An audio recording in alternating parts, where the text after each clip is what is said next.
Olá, brasileiros e patriotas do nosso Brasil. Eu quero aqui falar um pouquinho para manter a agenda que a gente propôs fazer todas as semanas. Hoje é quinta-feira, é dia de sair um comentário sobre atualidades, política, um pouco do nosso país.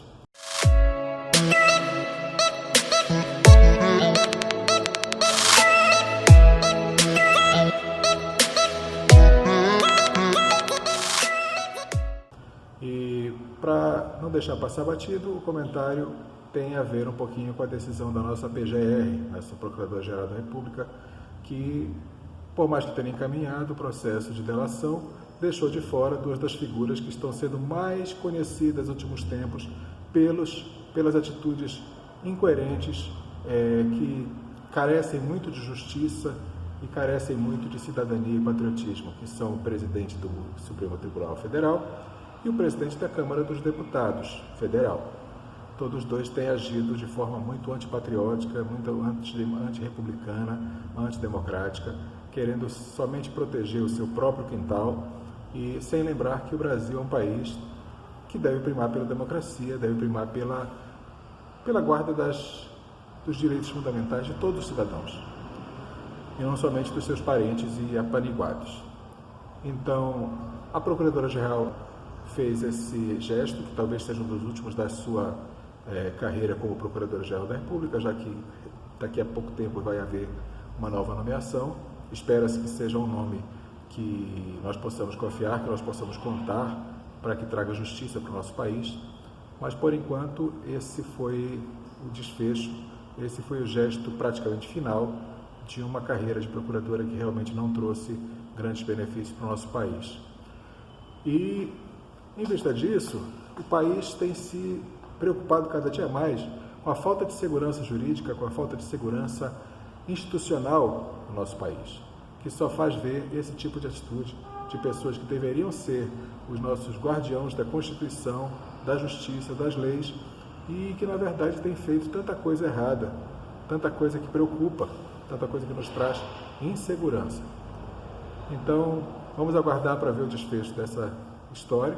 Há algumas coisas ainda por acontecer, existem alguns gestos ainda para serem, alguns passos a serem dados. Nesse meio tempo, por causa dessa atitude dela, toda uma equipe de procuradores federais pediu demissão coletivamente, em repúdio a essa atitude, e isso enfraquece a justiça do Brasil, isso enfraquece a Lava Jato, isso enfraquece a cidadania do Brasil, isso enfraquece a confiança, a fé do cidadão brasileiro de que esse país tenha jeito ainda.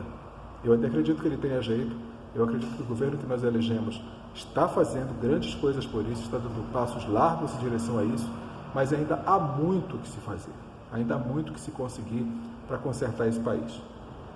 E um comentário em paralelo a esse, que não é exatamente sobre esse assunto, nem diretamente ligado a ele, mas que é um comentário que há muito tempo que eu gostaria de fazer, que é um assunto que tem sido pouco falado ultimamente, praticamente não se fala mais sobre ele, que é a questão da maioridade penal. A maioridade penal vem sendo discutida desde que eu acho que foi Magno Malta que propôs uma legislação baixando a maioridade penal para 16 anos, e eu quero dizer que eu não sou favorável a essa forma de tratar a maioridade penal. Respeito Magno Malta, gosto muito de muitas coisas que ele faz, acho muito coerentes várias posturas dele. Claro que ele já pisou na bola várias vezes, como todos nós pisamos, como todos nós estamos sujeitos a errar, como todos nós estamos sujeitos a falhas. E ele, por mais que seja uma pessoa que tem tentado acertar na maioria dos seus passos, mas está sujeito a erro, como todos nós estamos, como o presidente está, como os deputados, senadores, ministros e qualquer tipo de pessoa, seja autoridade ou não, estamos sujeitos a falhar. Eu estou me incluindo nisso, por isso eu usei o verbo na primeira pessoa do plural. Então, mesmo com essa postura do Magno Malta sendo louvável, porque essa maioridade com 18 anos, tendo em vista que nós temos no nosso país esse Estatuto da Criança e Adolescente, que é um absurdo, é um estatuto totalmente impraticável. Não que não se deva proteger a criança e adolescente, não entenda por aí. Claro que deve ser protegido, claro que deve ser preservada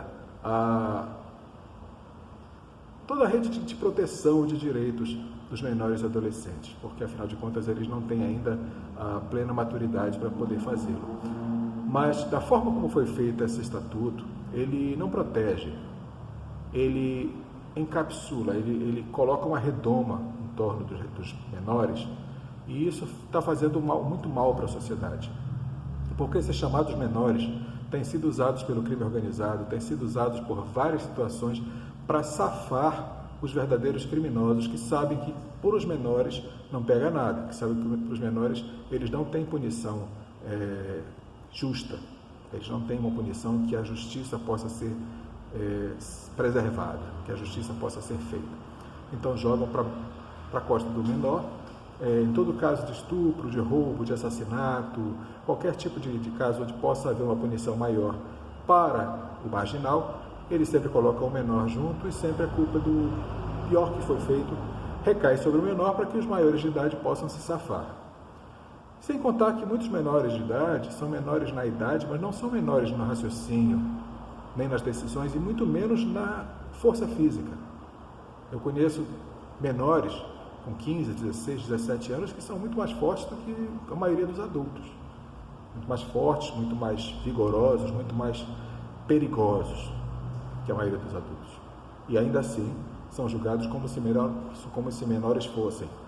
Ainda assim são julgados como se não fossem capazes de decidir pelas suas ações. Ora, se são capazes de decidir em quem vão votar, que são aqueles que vão decidir os rumos do país, por que não sabem decidir numa situação que envolva a própria vida deles? Isso é uma incoerência.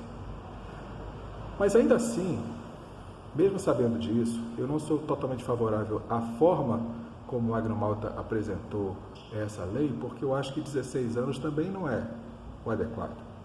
Porque senão só o que vai acontecer é que o crime organizado, ao invés de recrutar soldados de 16, 17 anos, vai passar a recrutá-los de 15, 14, 13 anos. E tudo vai continuar como já é. Eu acredito que nosso ordenamento legal deveria ser como é em alguns países, eu sei que pelo menos Inglaterra, Estados Unidos são assim, onde a idade não importa, a idade não vem ao caso, a idade não faz diferença. É julgado o crime cometido e a sua seriedade, a sua gravidade.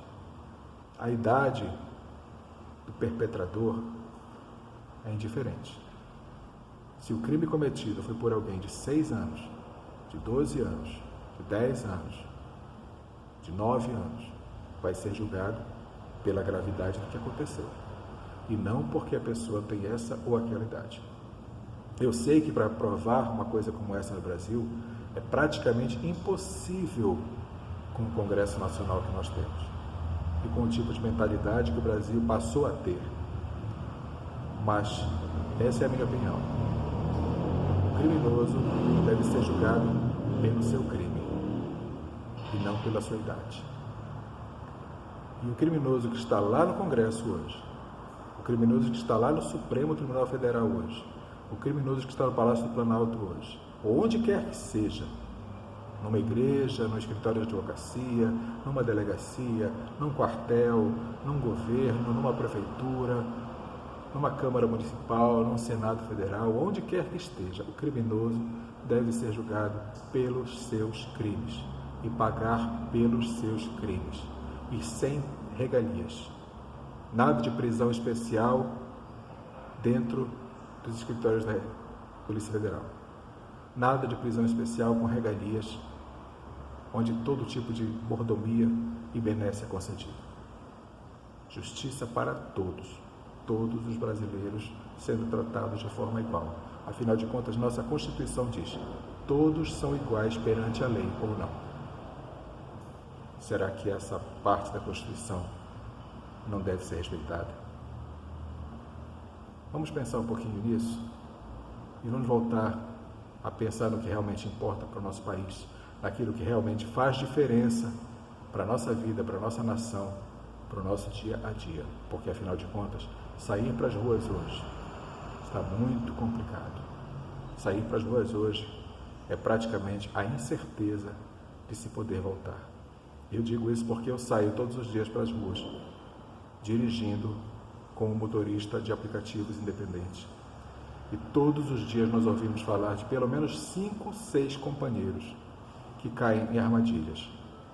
Alguns sem muita gravidade, perdendo só pequenos prejuízos materiais. Alguns com uma gravidade bastante grande, perdendo até a vida.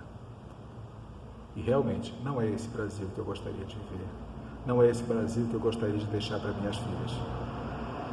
É esse Brasil que você quer deixar para os seus filhos e netos? Vamos pensar bem nisso. Vamos continuar apoiando quem deve ser apoiado, apoiando as atitudes e gestos e leis que devem ser apoiados e rejeitando com firmeza aquilo que deve ser rejeitado, criticado e que deve ser combatido. Sejamos sempre combativos, vamos contra tudo o que vem contra nós. Avante, patriotas, vamos continuar a luta, porque a guerra está só começando.